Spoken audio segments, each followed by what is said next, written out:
Muy bien, buenas tardes, hermanos.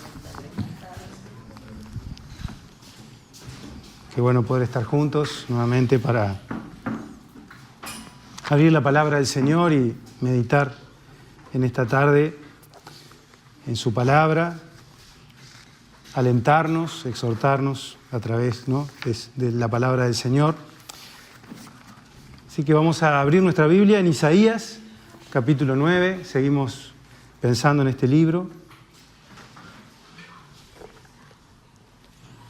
Este profeta que Dios utilizó para hablarle a su pueblo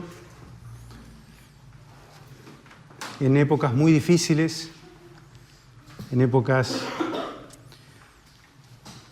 donde el pueblo de Israel estaba pasando por muchas dificultades, pero qué lindo pensar, como venimos analizando estos capítulos anteriores, cómo Dios siempre viene a nuestro encuentro, ¿no? Viene a buscarnos, viene a traernos una palabra de aliento, de exhortación, también de juicio, ¿no? Porque Dios ejecuta su juicio sobre su pueblo, pero por sobre todas las cosas, antes del juicio, Dios una y otra vez está llamando a las personas, ¿no? Y especialmente en este tiempo estaba llamando a su pueblo. Le puse como título a este mensaje promesa para la angustia y la tristeza, ¿no? O para la tristeza y el miedo. Porque este capítulo, específicamente que vamos a leer hoy, está en este contexto en el cual el pueblo de Israel estaba pasando por una situación de amenaza de pueblos enemigos, de los sirios, de los fenicios. Tenía un rey, Acaz, que realmente no confiaba en Dios y que prefirió empezar a tirar líneas para tratar de asociarse con otros reyes, los asirios, que en definitiva después iban a ser aquellos reyes, o imperio, mejor dicho, que iba a terminar tomando a Israel. En este momento el pueblo de Israel, la nación de Israel, como sabemos, estaba dividida en dos grandes reinos, el reino del norte y el reino del sur, que básicamente estaba representado por Judá, por la tribu de Judá. Y Dios levantó a Isaías, a este profeta, para que le hablara a su pueblo, ¿no? A su pueblo.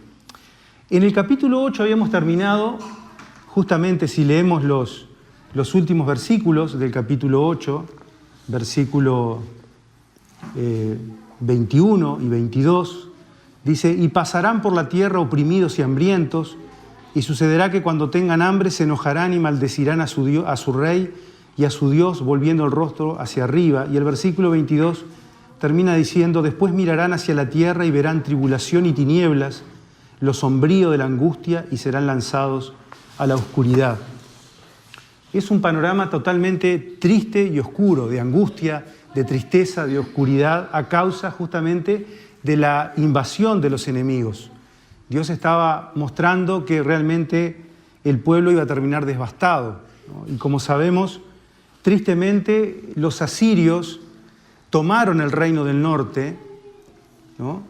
Tomaron el reino del norte, conquistaron este reino, y las 11 tribus de Israel que conformaban el reino del norte prácticamente desaparecieron totalmente, o sea, fueron absorbidas por estos pueblos, por los asirios, y desaparecieron.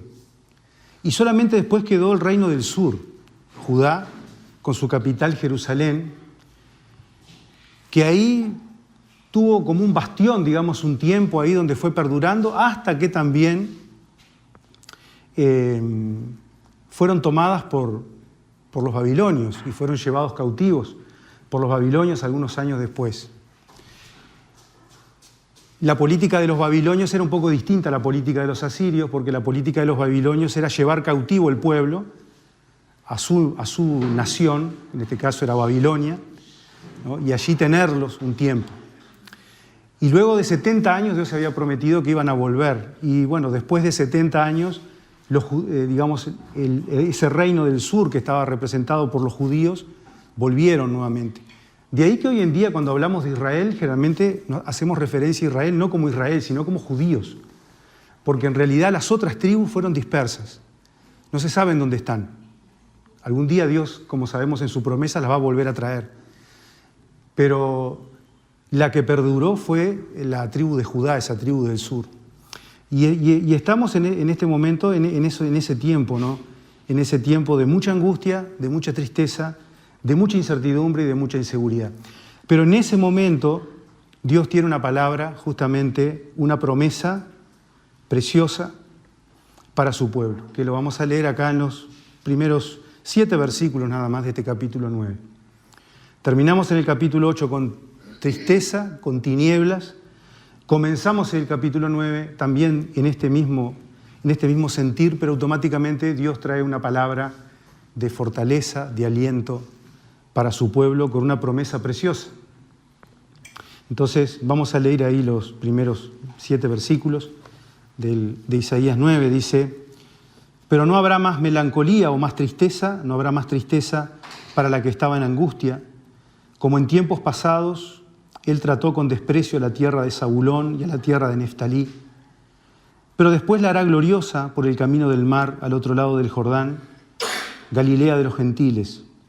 Versículo 2. El pueblo que andaba en tinieblas ha visto gran luz. A los que habitan en tierra de sombra de muerte, la luz ha resplandecido sobre ellos. Multiplicaste la nación, aumentaste su alegría. Se alegran en tu presencia como con la alegría de la cosecha, como se regocijan los hombres cuando se reparten el botín. Porque tú quebrarás el yugo de su carga, el báculo de sus hombros y la vara de su opresor, como en la batalla de Madián.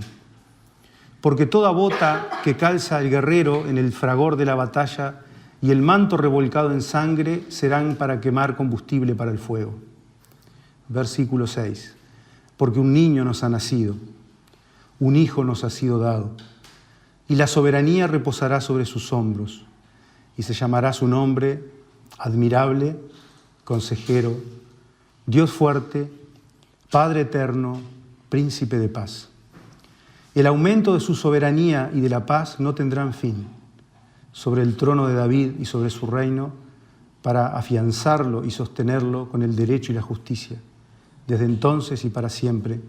El celo del Señor de los ejércitos hará esto. ¿Qué capítulo, no? Este capítulo estos versículos están enmarcados en este capítulo y es un versículo, o son unos versículos mesiánicos, porque nos están hablando justamente de la persona de Cristo. Este niño que iba a nacer y que está prometido, que ya veníamos hablando anteriormente de él, el Emanuel. ¿Se acuerdan que en estos capítulos Dios utiliza a través del profeta Isaías de 3 niños? Y este tercer niño está hablando de ese Emanuel, Dios con nosotros, pero aquí aparece con esta otra perspectiva, la perspectiva del Mesías. De hecho, estos versículos justamente son versículos mesiánicos, ¿no? Que nos hablan del Señor y que luego vienen a resonar de nuevo. Podemos pensar en el Nuevo Testamento. Estos mismos versículos, el evangelista, por ejemplo, Lucas, en el capítulo 32 y 33, vamos a fijarnos ahí, vuelven a, por decirlo de alguna manera, a resonar estos versículos en el Nuevo Testamento, teniendo su pleno cumplimiento en el nacimiento del Señor. Allí Lucas, capítulo 1, versículo 32 y 33, cuando se anuncia el nacimiento de Jesús a María, se dice en el versículo 32, Lucas 1, 32, dice: este será grande y será llamado Hijo del Altísimo, y el Señor Dios le dará el trono de su padre David, y reinará sobre la casa de Jacob para siempre, y su reino no tendrá fin. Y luego en Mateo, capítulo 4, versículo 15, ahí tenemos nuevamente cuando el Señor comienza su ministerio en Galilea. Ahí podemos leer desde el 12, Mateo capítulo 4, versículo 12. Cuando Jesús oyó que Juan había sido encarcelado, regresó a Galilea. 4:12 estoy leyendo. 4:12 de Mateo. Cuando Jesús oyó que Juan había sido encarcelado, regresó a Galilea. Saliendo de Nazaret, fue a vivir en Capernaum, que está junto al mar, en la región de Zabulón y de Neftalí, para que se cumpliera lo que fue dicho por medio del profeta Isaías cuando dijo: tierra de Zabulón y tierra de Neftalí, camino del mar al otro lado del Jordán, Galilea de los gentiles. El pueblo asentado en tinieblas vio gran luz, y a los que vivían en región y sombra de muerte, una luz les resplandeció. Así que este capítulo 9 nos está hablando de este Mesías, de nuestro Señor Jesucristo, que tiene su cumplimiento, esta profecía, unos 700, casi 800 años, ¿no? Porque Isaías profetizó alrededor del 750 a.C. Así que 700 y algo de años después iba a tener el cumplimiento de esta profecía de este niño que iba a nacer. Y a su vez esta profecía traspasa a los siglos, todavía no ha tenido el cumplimiento pleno, ¿no? Este cumplimiento del reinado del Mesías se va a dar en el futuro, cuando el Señor establezca su reino aquí en la tierra, y luego ese reino, ¿no?, se va a prolongar por toda la eternidad, como el ángel Gabriel le prometió a María cuando anunció su nacimiento, que el reino de Cristo el reino de ese niño que iba a nacer no iba a tener fin. ¡Qué maravilla! Entonces, quería pensar con ustedes en esta tarde, luego que contextualizamos esto, en estos términos, y que pueda servir también un mensaje de aliento para aquellas personas que quizás están pasando por angustia, por tristeza, por soledad, que hay tanto en este mundo en el cual vivimos. Hay muchísima, como sabemos, depresión, muchísima tristeza, muchísima oscuridad en el alma de las personas. Lo vemos en distintos ámbitos, ¿no? Donde nos movemos. La sociedad nuestra está sumergida en esta especie de oscuridad, de falta de luz. Así que quería pensar en esta tarde en este mensaje, justamente, ¿no? Es uno de los flagelos que azota a nuestra sociedad, es justamente esta, ¿no? Los problemas de los miedos, los problemas de la angustia, los problemas de la tristeza, los problemas de la ansiedad. Y si bien tienen que ver muchas veces con cuestiones físicas, orgánicas, ¿no?, y que tienen que ver también con cuestiones del alma, porque el ser humano es cuerpo, alma y espíritu, en el fondo, esto termina siendo, ¿no?, un problema espiritual en las personas. Hay áreas del ser humano que solamente Dios puede tocar y transformar. Gracias a Dios hay medicina, hay ciencia, hay gente capacitada, hay profesionales, y está bueno que los visitemos y que vayamos cuando tenemos necesidad. Quizás alguien puede estar mirando este mensaje también a través de las redes, y si siente este tipo de cuestiones, de miedos, de angustias, de tristeza, de ansiedad, uno tiene que, y es el consejo nuestro, que recurra a los profesionales. No estamos negando esto. Pero lo que queremos decir en esta tarde es que hay un área de nuestra vida donde la ciencia no puede tocar. Y es esa área que tiene que ver con el espíritu nuestro, con la parte espiritual, donde solamente Dios puede obrar profundamente para sanar esas cosas que la ciencia no puede llegar. Y que los propios profesionales de la salud, por ejemplo, reconocen que hay áreas de nuestra vida, esta área de nuestra vida solamente Dios la puede tocar. Entonces, a esas personas, y quizás nosotros también, hermanos, que podemos pasar a veces por esa situación, este mensaje está pensado para esto, para darnos aliento en el medio de la oscuridad y de la tristeza y de la angustia que a veces podemos estar pasando. Y dice en el versículo 1, pero no habrá más tristeza. Esta versión que yo estoy usando, que la Nueva Biblia de las Américas, usa también una palabra que es muy actual, es la melancolía, la tristeza, ¿no? Pero no habrá más tristeza para la que estaba en angustia. Qué hermosa promesa para una persona que quizás está pasando por esta situación. Como en tiempos pasados, ¿no? Él trató con desprecio a la tierra de Zabulón y a la tierra de Neftalí. Pero después, dice, la hará gloriosa por el camino del mar al otro lado del Jordán. ¿A quién Dios le estaba hablando? ¿A quién Isaías le estaba hablando? Le estaba hablando a la zona del norte del reino de Israel, que había sido devastada por los sirios y por los fenicios. Estos pueblos sirio-fenicios habían devastado esta zona del norte, la zona más alejada de Jerusalén, donde estaba el templo. Zona que había quedado, como leíamos al final del capítulo 8, en tremenda devastación, soledad y tristeza. Totalmente devastados. Pero es ahí, en esa situación, donde Dios va a empezar a actuar. ¿Para qué? Para traer gloria. Y eso es lo hermoso. Porque cuando el Señor Jesucristo, 700 años después, Dios lo iba a hacer acá, ¿no? Dios lo iba a hacer acá. Pero lo iba a tener su cumplimiento más hermoso y completo cuando el Señor Jesucristo iba a nacer. ¿Y dónde comenzó el Señor Jesucristo su ministerio? Nació en Belén, nació en Judea, en el sur, cerca de Jerusalén, en ese pueblito pequeño, como sabemos. Pero el Señor vivió justamente en Galilea, en la zona de Nazaret, en el norte. Y se trasladó a Capernaum, como leíamos en Mateo. Y allí se estableció este niño que creció y se transformó en nuestro Señor, en el Mesías.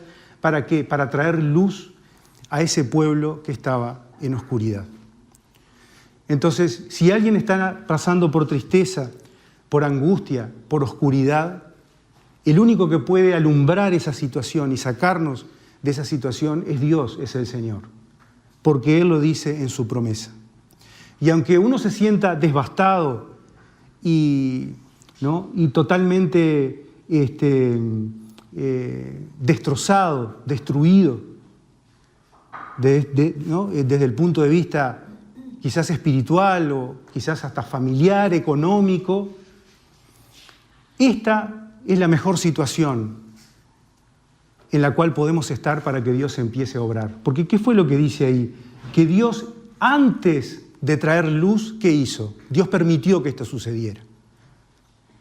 Porque es en la devastación de nuestro yo, es en la humildad, como escuchábamos recién mientras celebrábamos la cena, es en esa condición, cuando estamos quebrados y que no tenemos solución en nada más que en clamar a Dios, es ahí cuando Dios viene a nosotros para trabajar nuestra vida e iluminarnos. Entonces, en esa tierra que humanamente estaba devastada, Dios comienza a trabajar y trae esta promesa preciosa de que esa situación se iba a transformar en gloria. Y eso es lo hermoso, porque cuando Dios obra en nuestras vidas y cuando nosotros nos humillamos delante de Dios y dejamos que Dios obre en nuestro corazón, Dios va a traer gloria, va a traer luz, va a traer restauración, va a traer salud, va a traer gozo, va a traer alegría, como vamos a ver aquí más adelante. Pablo dijo, ¿no?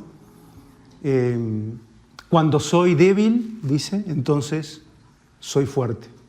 Porque el Señor le dijo a Pablo, bástate mi gracia, porque mi poder se perfecciona ¿dónde?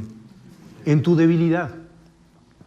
Así que cuando vamos al Señor en debilidad y decimos, Señor, yo no puedo, entonces el Señor ahí comienza esta labor maravillosa, maravillosa. En medio de esta oscuridad, Dios habla que iba a brillar una gran luz. Era la zona despreciada, Galilea de los gentiles. Recuerden que para el judío, los gentiles, refiriéndose a los que no eran judíos, a los pueblos que no eran el pueblo de Israel, era un término despectivo. Y en esa zona fue donde Jesús empezó a obrar y comenzó su ministerio. Versículo 2. El pueblo que andaba en tinieblas ha visto gran luz, y a los que habitaban en tierra de sombra de muerte, la luz ha resplandecido sobre ellos. Este es un gran contrapunto. Este versículo 3 es realmente un contrapunto con lo que leíamos en el capítulo 8, versículo 22. Que en el lugar de tinieblas, en el lugar donde había angustia, Dios iba a hacer resplandecer sobre ellos la luz. Pero esta obra es obra de Dios, no es obra nuestra. Es obra del Dios soberano, ¿no?, que por su amor, su misericordia sobre nosotros, es capaz, cuando estamos en esa situación de quebranto, de obrar en nuestra vida para traernos luz y restauración. El versículo 3 dice: multiplicaste la nación, fíjense qué contraste, multiplicaste la nación, aumentaste su alegría, se alegran en tu presencia como con la alegría de la cosecha, como se regocijan los hombres cuando se reparten el botín. Y acá el profeta utiliza estas dos figuras tan lindas, que en este lugar donde había angustia, donde había tristeza, donde había desolación, donde había miedo, incertidumbre seguramente sobre el futuro, dice que Dios iba a multiplicar en ellos y iba a aumentar, ¿qué cosa? Su alegría. Y compara esta alegría con dos hechos que para aquella sociedad o para aquel momento, contextualizándolo, era un momento de mucho gozo, ¿no? Quizás para nosotros esto hoy en día no tenga mucho significado, pero para una persona que trabaja en el campo, para alguien que, no, nosotros vivimos en la ciudad, pero para la gente, ¿no?, y en aquel entonces el momento de la cosecha era un momento de mucha alegría, ¿no? Porque era el momento cuando se cosechaba, era el momento en el cual se recibía de la tierra y por el obrar de Dios, obviamente, de la comida que iba a permitir, ¿no?, sostener la vida, digamos, para el futuro. Y era un momento de mucha alegría para el pueblo, para el campesino, para el pueblo y sobre todo en este momento que toda esta zona estaba totalmente devastada, que no crecía absolutamente nada a causa de la guerra y todo lo que había pasado. Pero Dios dice que iba a volver esa alegría como la alegría de la cosecha, ¿no? Esto nos habla del alimento para la vida y del sustento para el futuro. Y qué lindo es esto, pensar que en Dios tenemos esto, ¿no? Sustento para el futuro. Cuando ponemos nuestra vida en las manos de Dios, todos esos temores que nos da el futuro, porque no sabemos lo que va a pasar mañana, ¿no? Y que a veces eso es causa de tristeza en los corazones de las personas. La incertidumbre que va a pasar con el trabajo, con los estudios, con la familia, con los hijos, con la salud, cuando lleguemos a ser ancianos. Todas son cosas que nos vienen a la mente, ¿no? Y que quizás cada uno de nosotros tengamos nuestras propias angustias que puede producirnos el futuro. Pero qué bueno saber que cuando estamos en las manos de Dios, Dios va a poner alegría en medio de la situación y gozo, alegría como en el tiempo de la cosecha, como se produce en el tiempo de la cosecha. Y no solamente eso, sino dice también cómo se regocijan los hombres cuando reparten el botín o los despojos. Y acá utiliza otra figura muy hermosa también el profeta. En este tiempo de guerra, cuando se llegaba a la victoria de una guerra, el que ganaba la guerra, ¿qué era lo que hacía? Repartía el botín. Y era un momento de suma alegría y de sumo gozo para el pueblo poder recibir el botín que traían los guerreros, ¿no? Y justamente, ¿no?, yo pensaba esto, no podemos pensar en despojar, digamos, repartían el botín luego de la victoria sobre la batalla. Y podemos pensar eso también, ¿no?, que cuando nosotros descansamos en el Señor, somos victoriosos y podemos llevar vidas victoriosas. Porque la vida cristiana también es llamada en la Biblia como una lucha y una batalla constante. Pero qué bueno es que pensar en esto, ¿no?, que en el Señor vamos a tener gozo en medio de las dificultades, en medio de las batallas, de las luchas que tenemos, ¿no? Y este botín, y el Señor utiliza estas dos figuras, ¿no?, la figura de la cosecha y la figura de repartir el botín. Versículo 4. Porque tú quebrantarás el yugo de su carga, el báculo de sus hombros y la vara de su opresor como en la batalla de Madián. todas estas palabras, recordemos que el profeta le estaba hablando al pueblo, estaba prometiendo de parte del Señor estas palabras. Y le estaba diciendo que Dios iba a obrar esto. Lo triste de todo esto es que, como veníamos pensando también, muchas veces el pueblo no era capaz de reaccionar ante esta verdad. Y seguía adelante, ¿no? Sirviendo, queriendo hacer pactos con otros pueblos. Pero para el judío de a pie, el que estaba sufriendo esta tristeza, no pensando en el rey Acaz, que no le hizo caso a Dios y siguió haciendo pactos con los asirios, pero para el judío de a pie de todos los días, qué precioso sería haber escuchado esto, ¿no? Y confiar plenamente en el Señor. Y acá en este versículo 4, el profeta trae a la memoria las victorias pasadas. Y esto es bueno traerlo también a nosotros en nuestros días. Recordar lo que Dios hizo en nuestra vida anteriormente. Cómo Dios ha sido fiel en nuestra vida. Y acá la promesa es que ese yugo, porque tú quebrarás el yugo de su carga. ¿Quién iba a quebrar el yugo de su carga? Dios. El Señor iba a quebrar el yugo de su carga y el báculo de sus hombros. Y la vara del opresor la iba a quebrar. Y dice el profeta, ¿cómo qué? Como en la batalla de Madián. Y esto está haciendo referencia, seguramente, en la época de los jueces. ¿Se acuerdan cuando Gedeón luchó contra los madianitas, que eran los pueblos enemigos también del pueblo de Dios en aquel entonces? Y se acuerdan, ¿no? Si leemos en el libro de los jueces, cómo Gedeón venció a los madianitas de una manera maravillosa, guiado y ayudado por el Señor. Y ese pueblo que estaba oprimido en ese momento, Dios levantó a Gedeón, este juez, que guiado por Dios, ¿no? Pudo triunfar sobre los madianitas. Y acá el profeta trae al recuerdo la fidelidad de Dios. Y qué bueno que es eso, ¿no? Para fortalecernos. Y si estamos pasando por momentos difíciles en nuestra vida, qué bueno es poder recordar la fidelidad de Dios. Cómo Dios nos ha bendecido anteriormente. Cómo Dios nos ha sacado de situaciones críticas. Y eso nos llena de esperanza para el presente y también con perspectiva de futuro, porque sabemos que el Señor siempre ha sido fiel en su promesa. Esta liberación del yugo del opresor, y esta promesa de que iba a ser quebrado el báculo o sacado el báculo de sus hombros, esto no era simplemente una declaración positivista como se usa hoy en día. Decláralo, ¿no? Y hoy en día en el mundo, hasta cristiano y no cristiano, hay mucho de que hay que pensar en positivo, ¿no? Seamos positivos para poder salir adelante y vencer. Mucha autoayuda, ¿no? Y mucha cuestión interior nuestra. En realidad en el interior nuestra no hay nada. En quien tenemos que confiar está fuera de nosotros, es el Señor, ¿no?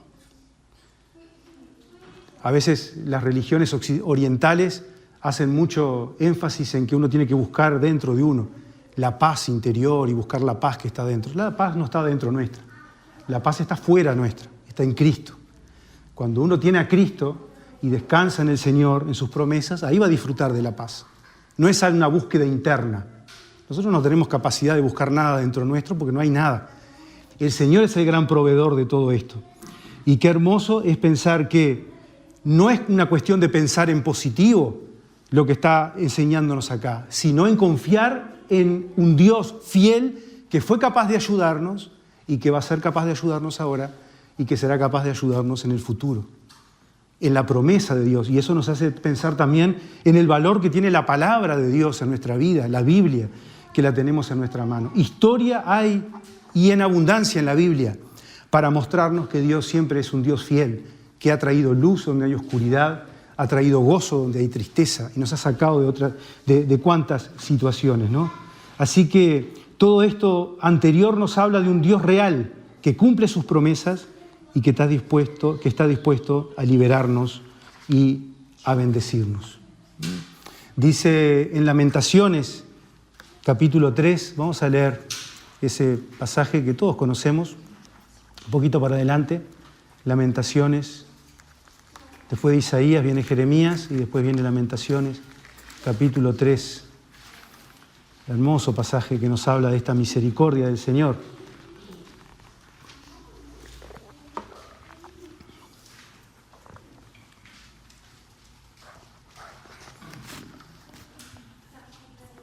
(3:21).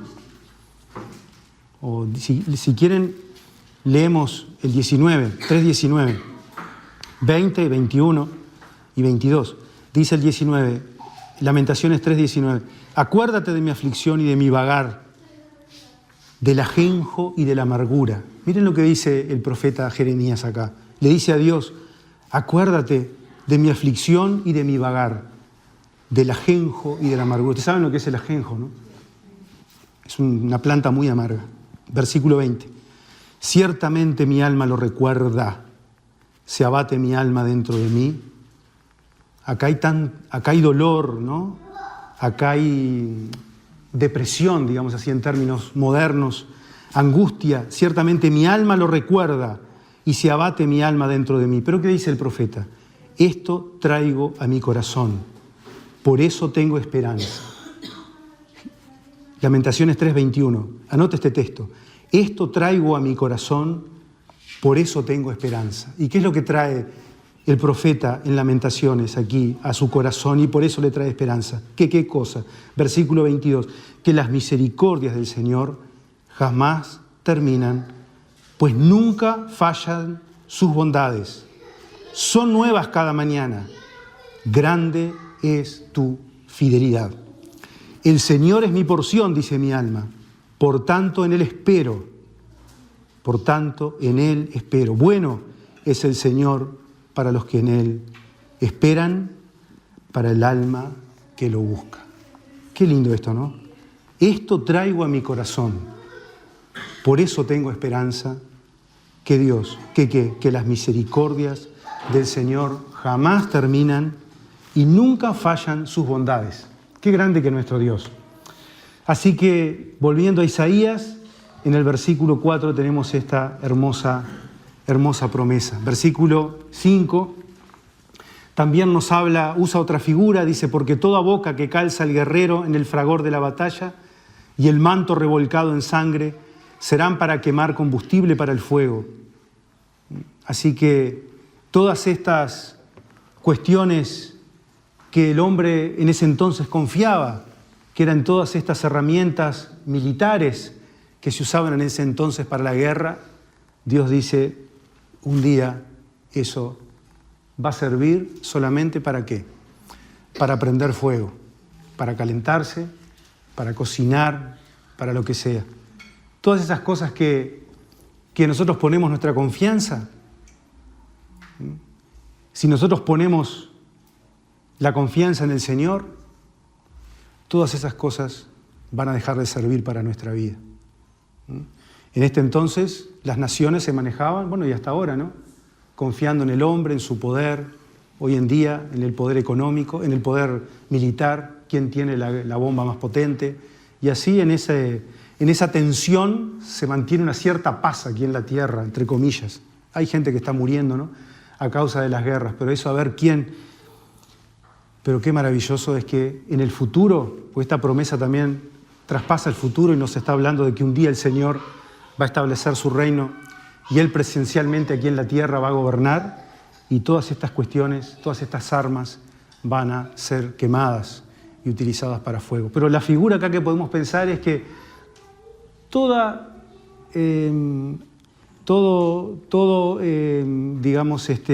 recurso que yo pueda utilizar o que he estado utilizando para tener paz, para tener alegría, para tener gozo, si yo voy al Señor y deposito mi confianza en el Señor para la salvación y después de creyente para disfrutar de la comunión con Él y el gozo, todas esas herramientas no van a servir para nada, ¿no? Porque el Señor va a ser la fuente de nuestro gozo. Ahora, ¿por qué todas estas promesas que venimos leyendo acá están sustentadas, y lo hemos venido diciendo en todo el mensaje, en lo que dice el versículo 6 y el versículo 7. Están sustentadas en una persona, en este niño. Porque un niño nos ha nacido, un hijo nos ha sido dado, y la soberanía reposará sobre sus hombros, y se llamará su nombre admirable, consejero, Dios poderoso, Padre eterno, príncipe de paz. El aumento de su soberanía y de la paz no tendrá fin sobre el trono de David y sobre su reino, para afianzarlo y sostenerlo con derecho y la justicia, desde entonces y para siempre. El celo del Señor de los ejércitos hará esto. ¿Cuándo el pueblo iba a poder experimentar estas verdades que hemos pensado acá? ¿Y cuándo yo como persona y tú, ¿no?, cada uno de nosotros, vamos a poder experimentar toda esta luz, toda esta paz, todo este gozo, todas estas victorias, esta liberación del yugo, todo esto que estamos viendo acá? ¿Cuándo lo vamos a experimentar? Cuando en el trono de nuestra vida y en el trono de nuestro corazón esté entronizado, ¿quién? Este niño, Jesús. Y este niño, como sabemos, nació en Belén hace 2000 años, 700 y pico años después de esta promesa, y se transformó en ese gran Señor, el Hijo de Dios, que vino a establecer su reino aquí en la tierra. Todavía el Señor no reina visiblemente, ¿no? Y todavía no lo está haciendo en Israel. Esto va a ser en el futuro. Pero sí el Señor quiere ser Señor y Rey, digamos así, y entronarse en nuestra vida, en nuestro corazón. Cuando Dios quiere cambiar algo, cuando Dios quiere traer bendición, lo va a traer solamente a través de Cristo o por medio de Cristo. Entonces, para terminar, yo quiero dejar este mensaje, ¿no?, este último pensamiento que tiene que ver con esto.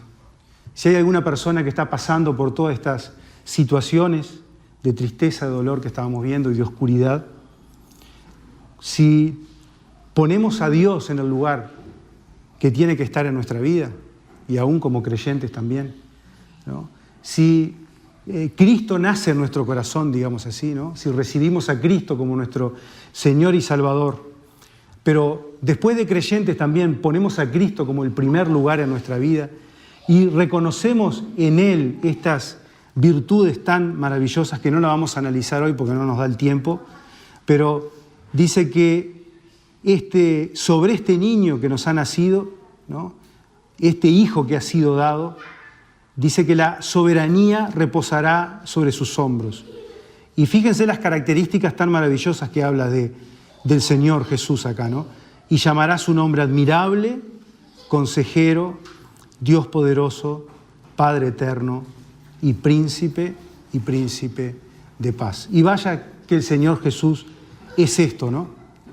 Es admirable o maravilloso, es consejero, ¿no?, aquello que tanto faltaba en este momento en Israel, el consejo. El Señor es aquel que tiene la palabra justa para nosotros. Es ese Dios poderoso, es ese Dios fuerte que está para ayudarnos en todas las situaciones. Cristo cumple ese rol de Padre eterno, ¿no?, esa paternidad que necesitamos, sentir ese amor filial que tanta falta hace en nuestro corazón. Y es el artífice de nuestra paz y es el fundamento de nuestra paz. Cristo aquí es llamado príncipe de paz. No vamos a tener paz si no tenemos a Cristo en nuestra vida. Y aún como cristianos, a veces si perdemos el rumbo, ¿no?, y el Señor deja de estar en el centro de nuestra vida, podemos empezar a experimentar desasosiego y tristeza, ¿no?, y desazón. ¿Por qué? Porque el Señor no está ocupando el lugar en nuestra vida. Así que yo los invito a los que todavía no han tenido una experiencia con Cristo. El Señor Jesús vino a este mundo con este gran propósito de ser el Señor y Salvador de nuestras vidas. Y para eso murió en la cruz derramó su sangre para terminar para siempre con el problema del pecado, resucitó al tercer día y está ahora sentado en los cielos y está llamando, ¿no?, a nuestros corazones para ser nuestro Salvador y nuestro Señor. Tenemos que recibir a Cristo como nuestro Salvador y como nuestro Señor. Primeramente para ser salvos, para ser hijos de Dios. Pero también como cristianos somos llamados cada día, hermanos, a dar el lugar al Señor en nuestra vida que Él debe tener, para así poder experimentar estas características tan maravillosas en el Señor. Alguien que nos deslumbre con su maravilla, que sea causa de nuestra admiración. Si Cristo no es la causa de nuestra admiración, algo más está haciendo nuestra admiración. Si Cristo no es aquel en el cual vamos a pedir y recibir consejo, guía a través de su palabra para tomar decisiones en nuestra vida, alguien más está tomando esas decisiones por nosotros. Y seguramente somos nosotros basados en nuestra propia sabiduría, u otra persona. Si estamos buscando la fuerza y el poder en otras cosas para poder vencer las luchas que tenemos, luchas con el pecado, luchas con el odio, con la falta de perdón, si estamos buscando en otras cosas, no estamos experimentando este Dios poderoso que es Cristo en nuestra vida. Y así también, ¿no?, como pensamos así, como lo describe aquí el profeta, ese Cristo que es ese Padre eterno, ¿no?, en cual hemos disfrutado ese amor del Señor, que lo comprendimos cuando entendimos que Cristo murió en la cruz por nosotros, ¿no?, para darnos salvación. Pero después, en nuestra vida diaria, tenemos que disfrutar de ese vínculo filial con el Señor porque somos sus hijos. Cristo debe ser nuestro Padre en este sentido, ¿no?, aquel en el cual tenemos vínculo filial y relación. Porque si no nos estamos relacionando así con Cristo, entonces seguramente estamos buscando en otro lugar, ¿no? Y finalmente, eso que tanto busca la humanidad y que tanto hacía falta en Israel, es que el Señor es el príncipe de la paz. El Señor es príncipe de paz. Y no vamos a encontrar paz en nuestra vida si no la buscamos en Cristo. Si Cristo no es nuestro príncipe de paz. Paz en nuestro interior no vamos a encontrar. Solamente la vamos a experimentar si entronamos a Cristo, este niño que nos ha sido dado como el Salvador de nuestra vida, pero no solamente eso también, como el Señor, como el Rey de nuestra vida, para que nos dirija en todo momento. Que así sea. Vamos a orar. Padre, gracias te damos por tu palabra. Gracias, Dios, porque a pesar de estas tinieblas que hay en este mundo y tanta rebeldía, tanto pecado, y también en nuestra vida, Señor, reconocemos que muchas veces dejamos de lado tu voluntad, tu palabra, desatendemos tus cosas, pero tú nos hablas y nos das a este Señor, este niño que nos ha sido dado. Nos recuerdas en esta tarde quién debe tener el centro, el lugar central en nuestra vida para poder experimentar todas estas verdades. Y ayuda, Señor, a aquellas personas que quizás puedan estar mirando este mensaje en algún tiempo futuro y que estén precisando paz, que estén precisando consejo, que estén precisando amor filial, amor de Dios, que estén necesitando fuerzas para salir de la situación en la cual están, que estén necesitando un motivo por qué vivir, algo que los maraville, algo que sea causa de admiración, que impulse su vida. Oramos, Señor, para que puedan encontrar a Cristo como Salvador y ayúdanos a nosotros, a que el Señor realmente sea ese Señor admirable, consejero, Dios fuerte, poderoso y príncipe de paz en nuestra vida. Te lo pedimos en el precioso nombre del Señor Jesús. Amén, Señor.